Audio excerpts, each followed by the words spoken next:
more than ready. I'll give you an interesting question. Okay. Well, imagine you're going back to 2,000 years ago, right? So, what would be the things you're doing in this era? That's probably the most interesting question I've ever heard in my life. The first thing I will be doing is like I would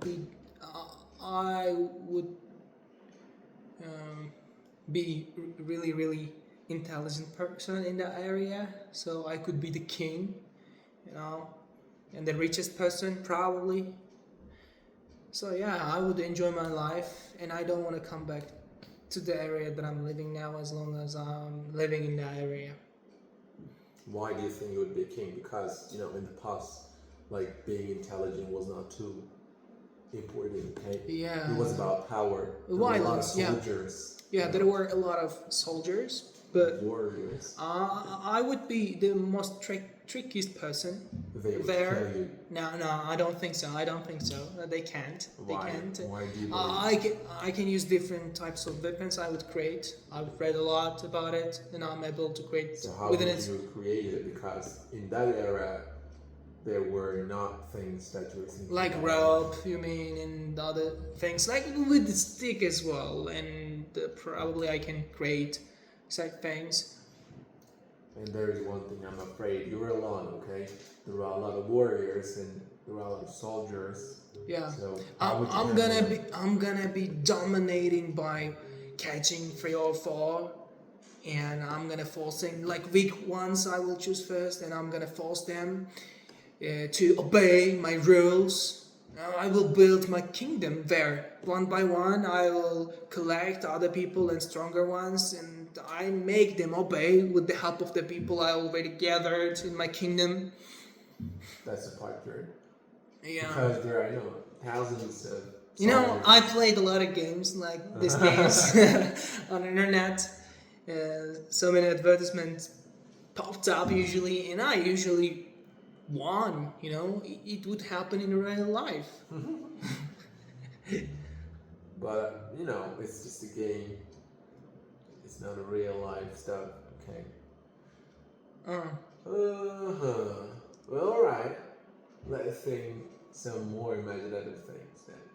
So you're going to the future. So let's say you're living in 1999. So how would you react in this case? For example?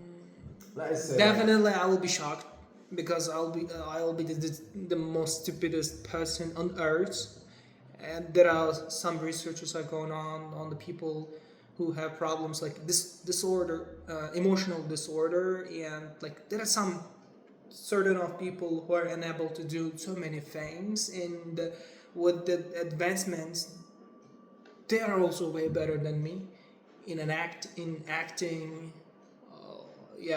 So how would you feel? yeah, I would feel really shocked. This is the first reaction. I would presumably how would you survive?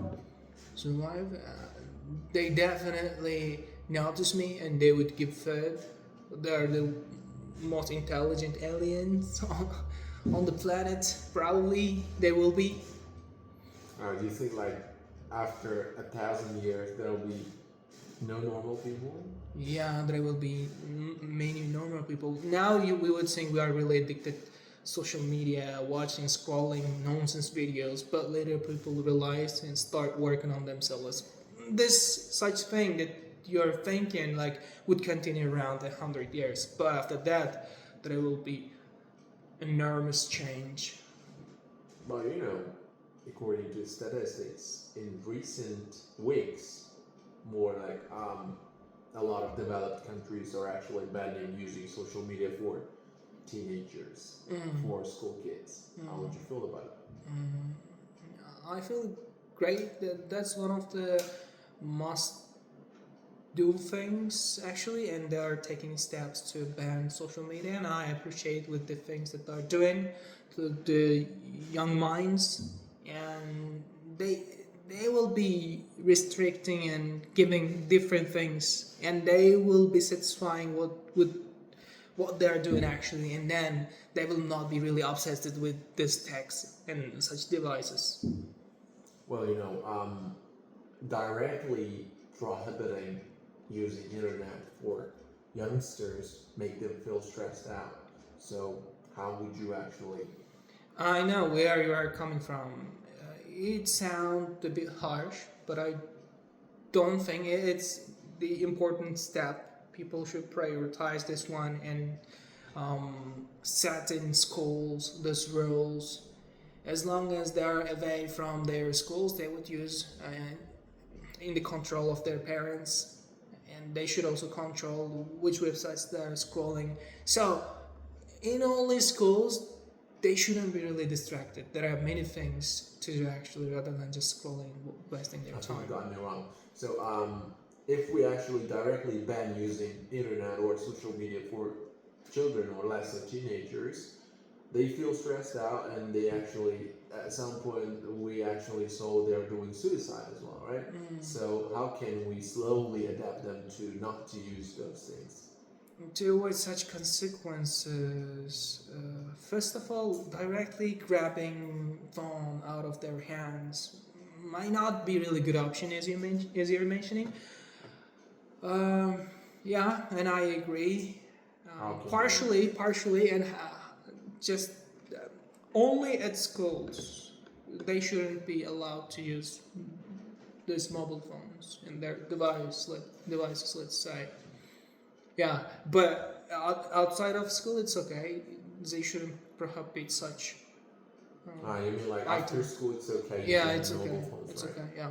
But it's something like 50-50. They spend probably 5 to 6 hours at school and they spend most of the time at home using their cell phones, and this is going to affect them as equal as it was before. But So, they learn how to live in their own life without mobile phone, without distractions.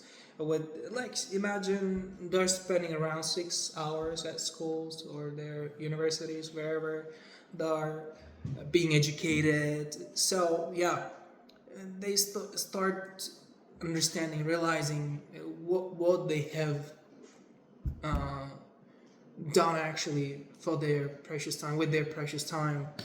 you know what? I would give a different solution for this one.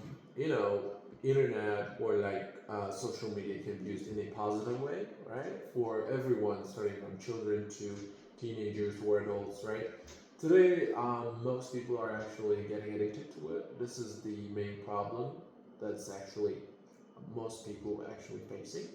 But starting from early school times, let's say like from primary schools, we can teach our kids have to use internet, right? So we can say that like internet manners, right? So this way we can teach them how to use, when to use, and what things we should not actually see or watch, right? So this way we actually make it turn into a positive way rather than just simply grabbing the phone, which is teach them how to use it. Right now, they don't know how to use it, right? They search for whatever they want, right? And there are a lot of scammers and things like very bad things we can say, right? You mean that it's like a restaurant, according to what I understood about your point, like the restaurant, and in restaurant, so many fast food and so many things are being offered, and they're just taking. If the owner of the restaurant and the people who are working there try to offer different healthy vegetables and different types of food which are not really harmful, then they get used to it. That's what you mean, right? Well, That's the actually, point. Close to it. Close to it. Like parents should teach their children to eat healthy food, not the owners of the restaurants. Okay, because as long as But look, parents. we cannot control. It's like consuming information and consuming food, almost the same thing. One is theoretical, second one is physical, right? So parents usually teach at their house what to eat and what to search online and what to eat wherever they Not go. really. They usually tell, Not and I really. have been observing it a lot. Not really. So they're not obeying those rules. Simply they're rejecting. Well, this means it's not a rule. Uh, they're breaking those rules. Yes. Yeah. It's because of lack of discipline. Discipline, yeah. And this is not happening in not all families. It's not happening in not all families. But generally, in most families, it's happening. Yes, probably. But we can actually discipline.